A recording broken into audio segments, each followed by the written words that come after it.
I want to show you guys what I've been messing around with lately. When I was early muzzleloader hunting, years and years ago, on public ground, I noticed that these deer would go to this one tree every time that it rained. And they would stand underneath of it and they would eat. So I finally went and checked it out, and what it was a honey locust tree, and they were eating the pods. So a couple years ago, my sister bought a house. It's got a giant honey locust in the front yard, and she had a bag of those pods. And I finally have a place where I bow hunt that I can plant a few of these things. And I originally only expected, out of 144 seeds, I thought maybe I'd get 10% of them to grow at the most. And I must have done something right, because all of them but 15 sprouted. And now I have a lot of little trees. But when you break the pod open, this is what a seed looks like. It's just tiny. And on this end of the seed, you'll see a little white dot right there. And what you're going to do is you're going to take a pair of scissors, and you're just going to nip this outer shell just to where it just barely exposes the inner part of the seed. And I had started these in a 32 pot container, and they quickly outgrow those. Like within about a week, they get about this tall, about this size. You put the seed, that little white spot, the corner that you clipped, you're going to put that straight down in the dirt, about half an inch. And water it. Don't over water it, because what will happen is these seeds have to swell up, and then the plant comes out of it. What can happen is this seed will actually rot. It'll soak up so much water, and then it's got excess water, and it just continues to soak it up, and it rots. But the taproot will go straight down, and then this will come up, and then it'll continue. It builds these two big petals. These big petals here down on the lower portion there. And those are what actually pushes off this hard outer shell. And once that's off, you'll have a tiny version of this. This tree here is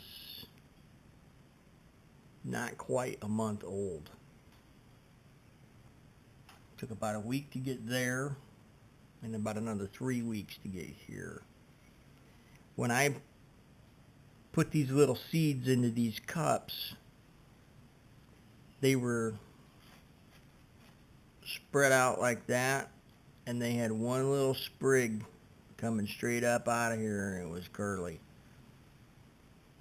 And then in a week, I put them in some good potting soil, put them in these cups, and these things are just going crazy.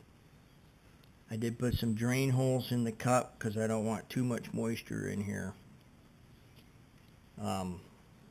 They will quickly outgrow these cups.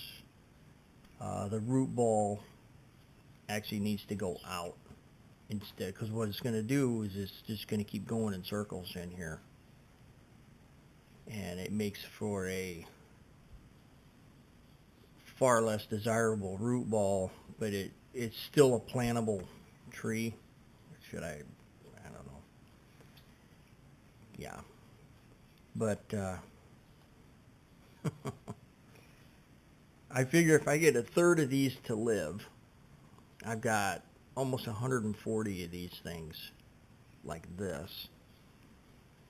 If I get a third of them to live, that's more than any locust tree I've ever seen in the wild. I know of one on one chunk of public ground, and I know of one on another chunk of public ground.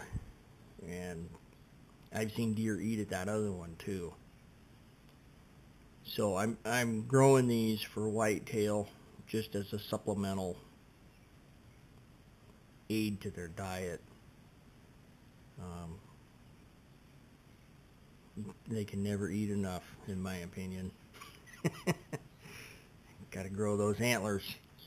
But it's kind of a fun hobby. We'll see how it works out. I'm hoping these things harden up. I don't know how long it takes for them to turn into an actual tree, but that is a seedling. And I got a bunch of them.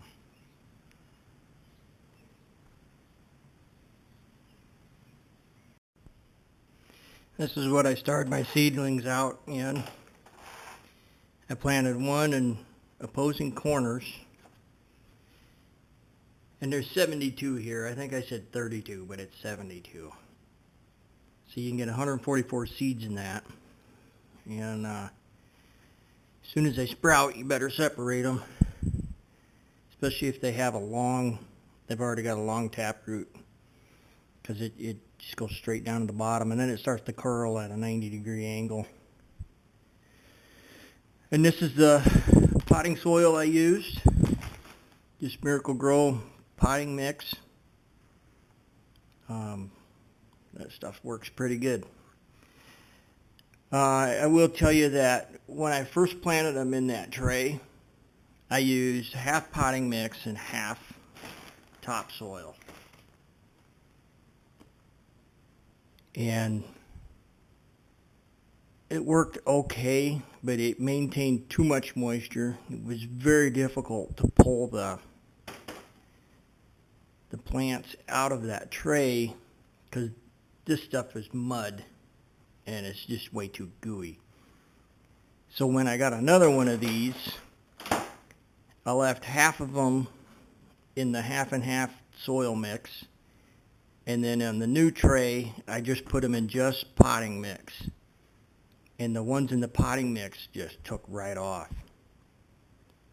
I will tell you, if you do decide to do anything with topsoil, make sure that it's actually topsoil. This stuff, I don't know where they got this from, but it's got rocks in it, it's got tree bark, it looks like something they scraped off the ground at a burn pile in your local town. It's garbage. So my advice is to just go with the potting soil and you'll be happier, you'll have better results. These containers here, I got these down at the local flower shop, and my wife got them for me. But yeah, she picked them up at the local flower shop, and they're just going to throw these away anyway. But they're like perfect size for holding these cups.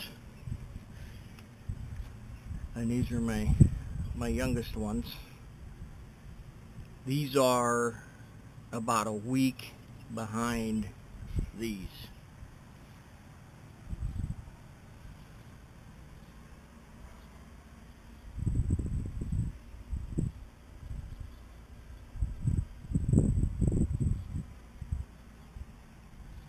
It's a lot of trees.